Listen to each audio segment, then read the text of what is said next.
Daddy! Gusto ko sumali dito. Sige anak, gusto ng business ko. And also, Daddy, I want to win. Pwede mo ba bayaran yung host para manalo ako? Sige anak, ako bahala dyan. Thanks, Dad! Ikaw ba ang producer ng Game of Governance? Opo, Mayor. Gusto sanang sumali ng anak ko. Gusto siya manalo. Saan ba kita dyan? Opo, Mayor. Ako na po bahala po.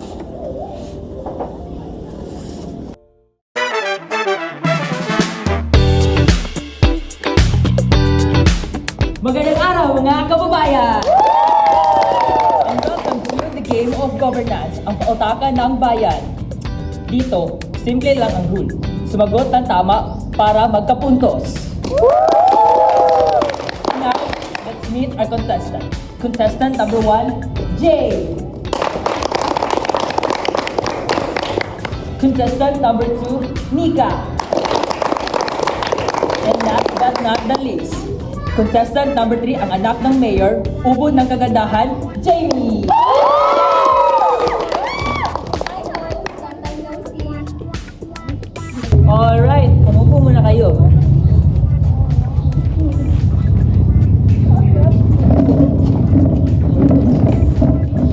Jay, pag pinapawisan ka, kinakabahan ka ba? Ay, hindi po. Sadyang mainit lang talaga sa labas. At saka, hindi pa rin ako nakabili ng payong. At hindi pa rin ako nakakabili ng Rolls Royce. Mukhang may palabiro tayong contestant ah. Ikaw, Nika, okay ka lang ba? Medyo pagod ka. Kakatapos lang kasi ng project namin sa NLK. Medyo pagod, pero pag ikaw ang kasama, tanggal lahat ng pagod. Hindi ka nagkakasawa. Jamie, long time no see. Ang ganda mo na ngayon ah. Ha? Ano ko ba, Baliw? Wala namang gaanong nagbago.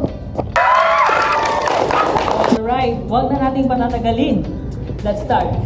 Ready na ba kayo? Okay, first question. Kung ikaw ang leader sa inyong bayan, ano ang gagawin mo sa budget ng credit? Gagamitin ko sa tama para sa tao. Gagamitin ko rin sa tama. Pero, depende, tama, para kanino. Easy, hindi mo sa kuko. Joke lang. 10 points para kang Jamie. Ha? Sir? Joke lang yung sagot niya. Ay, ganun talaga, Jamie. Sa larong ito, hindi patas ang laban. Okay, next question. Ano ang mas importante sa inyo? Pera o prinsipyo? Okay lang ba kayo? Aha, okay lang. Sana all baliw. Okay, seryoso na. Ano ang mas importante sa inyo? Pera o prinsipyo? Prinsipyo po, dahil pera, mawawala. Pero prinsipyo, hindi nabibili. Tumpa, pero kung walang prinsipyo, kahit may pera, mahirap pa rin. Kasi guilty ka sa konsensya mo. Pera, syempre. Kasi kung may pera ka, pwede kang bumili ng prinsipyo. Tama si Jamie! So ganito pala. Kapag may lagay, may tagumpay. Okay, so before we proceed, let us ask 3 audiences on who they think will win. You, who do you think will win this game? Para sa akin, si Jamie ang mananalo kasi ang ganda niya. Oh, go, Jamie!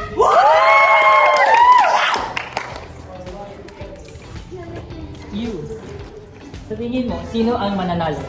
Para sa akin ay si Jane kasi ang pani niya. Go Jane! Go Jane! Okay, last. Sa tingin mo, sino ang mananalo? Para sa akin, si Nika ang mananalo. Classmate kami niyan since elementary. Go, Nika! Alright. Sa ating mga contestant, meron silang kakaibang fanbase. Pero sa huli, isa lang ang magwawagi. Sino kaya? So balik naman tayo sa ating laro! Okay, next question.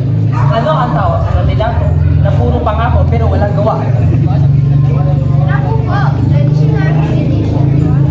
O kaya, manggagacho ng pag-asa. Sir, depende po. Kung ako yung kandidato, sagot ay kay Jamie kasi nakadepende pa rin ito sa kandidato. Final question. Kung nakikita ang may mali sa sistema, ano ang gagawin mo? Itatama ko dahil ako, ipaglalaban ko ang tama dahil sabi nga ni Plato, ang kabutihan ay hindi dapat tahimik. Pagbubulag-bulagan para walang gulo. At ang tamang sagot ay kay Jamie ulit. Kasi sa totoong buhay, tahimik ang may takot at kumikita ang may lagay. Parang may mali talaga. Hindi na to tama. Apakadmura. Ang winner ay si... Teka lang, host. Bakit sa bawat tanong, ang mga tamang sagot ay palaging mali? Ang daya niyo ah! Walang daya dito. Entertainment lang to. Eh kung ganun, bakit pati sa entertainment kailangan rin ng anti-corruption drive? Hindi na nakakatuwa ang korupsyon kapag totoo na. Okay, sige. Oo, dinaya ko. Pero kasi, ganito na yun talaga eh. Lahat gusto ng shortcut, ng connection, at ng lagay. Kaya nga, nagsisimula ang pagbabago dito. Sa mga taong marunong tumawa ay hindi pa rin sila nakakalimot kung ano yung tama. Ang totoong pautukan ay yung may konsensya, hindi lang katalinuhan.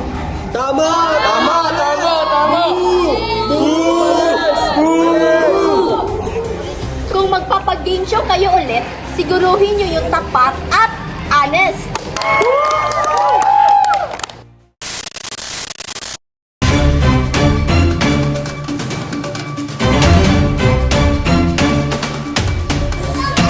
Magandang hapon mga kababayan.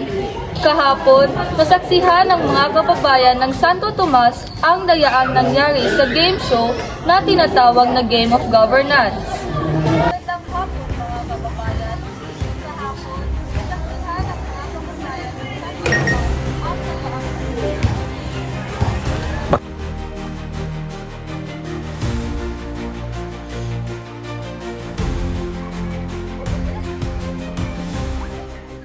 At dahil sa mga pangyayari kahapon, naglabas naman ng apology video si Jamie Cruz. Panoorin natin. Sorry everyone, binayaran ko yung host para magdaya. Gusto ko kasing manalo at magkaroon ng gantimpala. But anyways, look at my umbrella. It's from Rolls-Royce. At ito naman ang sagot ng mga netizens sa apology video ni Jamie Cruz. Gumawa sila ng mga memes na siya namang pumatok sa mga Pilipinong manunood.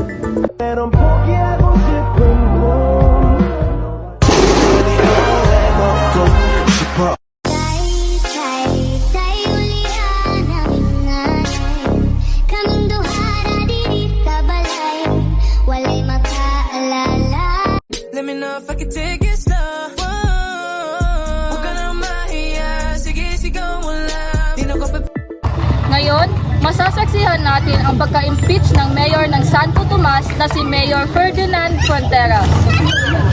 Impeachment! Impeachment! Impeachment! Impeachment!